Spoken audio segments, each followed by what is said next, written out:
Bonjour, je suis Kinan Lokar, ingénieur de formation, écrivain et essayiste dans le domaine de l'anticipation des futurs possibles pour l'humanité.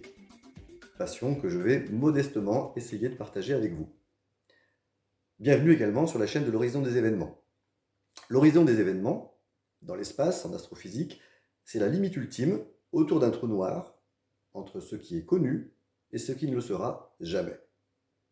Et nous allons utiliser cette métaphore aujourd'hui pour explorer ensemble un futur possible pour l'humanité, celui de l'intelligence artificielle.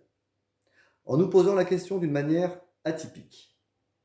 Est-il possible, est-il envisageable, ou complètement fou, d'imaginer qu'un jour, Google, ou un réseau social surpuissant d'aujourd'hui ou de demain, ou tout autre algorithme qui viserait à gérer le contenu d'Internet, deviennent intelligents?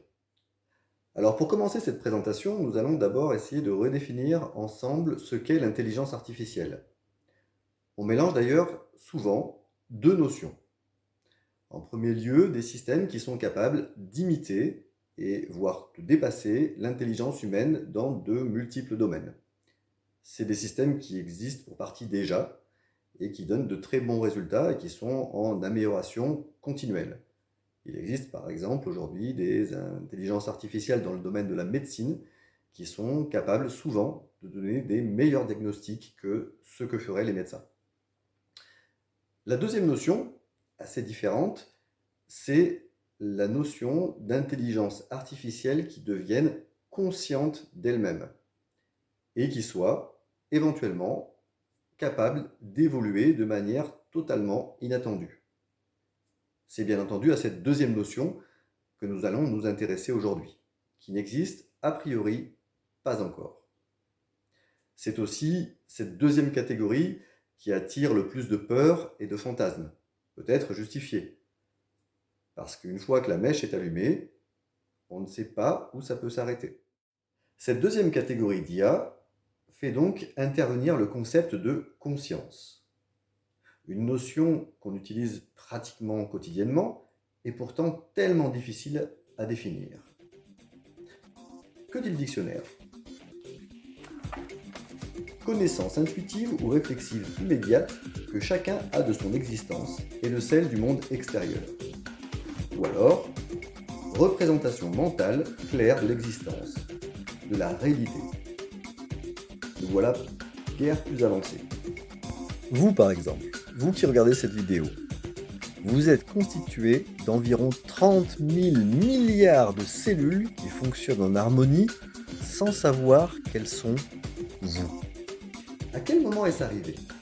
À quel moment votre conscience a-t-elle émergé de ces cellules? D'ailleurs, le vous d'aujourd'hui, le vous conscient d'aujourd'hui, est-il le même exactement que le vous de votre enfance? Si l'on aborde ce thème d'un point de vue religieux, la conscience transcende le corps.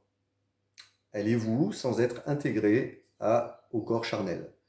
Lorsque vous n'êtes plus là, lorsqu'on quitte ce monde, la conscience, c'est-à-dire l'âme, s'en va quelque part et elle est toujours présente.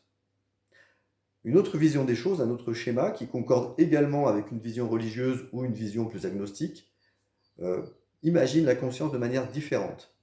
Qu'elle soit individuelle, collective ou partagée, on peut imaginer également que le corps soit une sorte, et son cerveau, soit une sorte de récepteur radio qui reçoit la conscience qui existe de manière indépendante. Cette vision concorde également avec les phénomènes qui peuvent être enregistrés lors des expériences de mort imminente, par exemple. Plus le cerveau serait complexe, plus on serait en mesure de capter des états de conscience complexes. Enfin, il y a la troisième hypothèse, celle qui dit que notre conscience est totalement intégrée dans notre corps charnel et qu'elle émane de notre cerveau. Elle naît et meurt à travers lui, et il n'existe rien avant, rien après. Mais là encore, même dans cette troisième hypothèse, il semble que la conscience soit totalement lié à la complexité de notre cerveau et que son avènement ne puisse exister qu'en fonction du nombre de connexions que nos neurones sont capables d'établir. Alors revenons à notre question de départ. Est-il possible et envisageable que Google ou un autre super système qui gère les données d'Internet et toutes ces connexions, ces données numériques que nous partageons, deviennent un jour vivant, conscient de lui-même et capable d'évoluer? Un cerveau humain contient environ 85 milliards de neurones. Chacun de ces neurones est en mesure d'établir 1000 à 10 000 connexions synaptiques. Au total, c'est près de 100 milliards d'informations et de connexions qui peuvent être partagées dans notre cerveau humain par seconde. C'est un chiffre énorme. Mais dans le même temps, simplement sur Google, par seconde également, on a à peu près 64 000 requêtes. Et si on extrapole au niveau de l'Internet globalement, au niveau des données numériques dans leur ensemble, c'est en gros 1,5 milliard de données numériques qui sont échangées chaque seconde sur la Terre. Pour autant, il n'y a aucun algorithme qui chapeaute l'ensemble de ces 1,5 milliard de données par seconde. Chiffre qui lui-même est en constante augmentation, de manière totalement exponentielle. À l'horizon 2035, il devrait être multiplié par 50 environ, avec l'avènement des objets connectés en particulier. Par ailleurs, les algorithmes eux-mêmes deviennent de plus en plus puissants. Alors, quand un de ces algorithmes sera-t-il capable de prendre conscience de lui-même, d'évoluer et de surfer sur cette multiplicité incroyable de données et d'informations disponibles?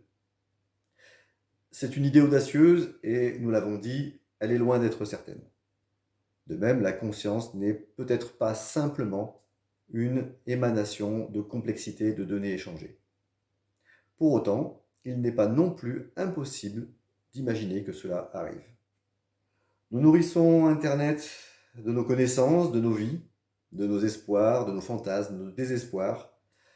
Alors, c'est un petit lot de consolation, mais d'une certaine façon, si cette technologie venait à devenir elle-même consciente, intelligente, et peut-être à supplanter l'humanité, eh bien, ce serait en quelque sorte notre enfant.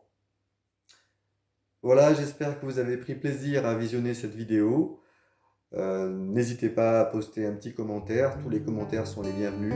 Et bien sûr, à liker et à vous abonner. Je vous dis à très bientôt. Plein de belles pensées pour vous.